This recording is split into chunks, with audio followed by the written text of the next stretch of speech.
రేవంత్ రెడ్డి పాలనకు count down start అయిందన్నారు మాజీ speaker Madhusudanachari. శిశుపాలుడి మాదిరిగానే రేవంత్ రెడ్డి 100 తప్పులు పూర్తయ్యాయని ఆయన విమర్శించారు. అణిచివేత ధోరణి మానుకోవాలన్నారు. ప్రజలకిచ్చిన హామీలు అమలు చేయాలని సూచించారు మధుసూదనాచారి. ప్రజల సమస్యల కోసం పోరాడుతుంటే అక్రమ కేసులు పెడుతున్నారని మాజీ మంత్రి ప్రశాంత్ రెడ్డి విమర్శించారు. తెలంగాణ రాష్ట్ర సాధనలో కీలకమైన హరీష్ రావును ఎలా అరెస్ట్ చేస్తారని ప్రశ్నించారు ప్రశాంత్ రెడ్డి. మరోవైపు గచ్చిబౌలి పిఎస్ కు బీఆర్ఎస్ నాయకులు కార్యకర్తలు తరలివస్తున్నారు. హరీష్ రావును విడుదల చేయాలని వారు డిమాండ్ చేస్తున్నారు.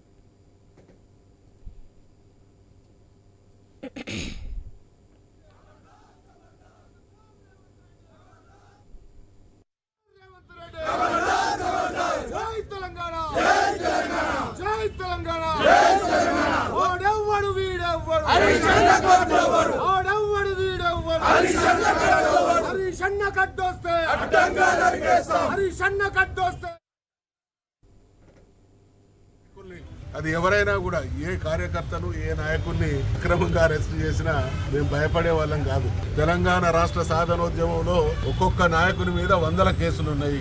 100 కేసులకు భయపడిన ఈ నాయకులు మీ తాటాకి చప్పులకు బెదురుతారా? మీలాగా పలాయనవాదులు కాదు.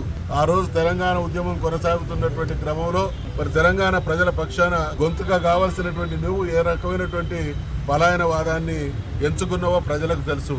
నీలాగా మేము పలాయనవాదులం కాదు, ఈ కేసులకు భయపడే వాళ్ళం కాదు. మీ దుష్ట పాలనకు ఇవన్నీ కూడా కౌంట్ డౌన్ అయితే అనేటువంటి విషయాన్ని హెచ్చరిస్తా ఉన్నాం. ఇవాళ రేవంత్ రెడ్డి అక్రమంగా అరెస్ట్ చేస్తా ఉన్నాడు. ప్రజల పక్షాన ప్రశ్నిస్తున్నటువంటి గొంతుకల్ని మరి వాళ్ళ పోలీసుల ద్వారా అక్రమ అరెస్టుల ద్వారా ఆ గొంతుల్ని ముయ్యాలని ప్రయత్నం చేస్తా ఉన్నాడు. మరి వాళ్ళు ఇది చాలా దుర్మార్గమైన పని. ఇవాళ 25-30 సంవత్సరాలుగా ప్రజా జీవితంలో ఒక ఎమ్మెల్యేగా ఈ రాష్ట్రంలో పలు దఫాలు మంత్రిగా పనిచేసిన సేవలు అందించినటువంటి హరీష్ రావు గారిని, అట్లనే మరి మా ఎమ్మెల్యే కౌశిక్ రెడ్డి గారిని ఇవాళ అక్రమంగా అరెస్ట్ చేసి పోలీస్ స్టేషన్లలో తరలించడం దుర్మార్గమైన చర్య, ఏమైన చర్య. మరి వాళ్ళ మీ చేతగానితనం బయటపడుతుందని బాధతోటి ఇవాళ రేవంత్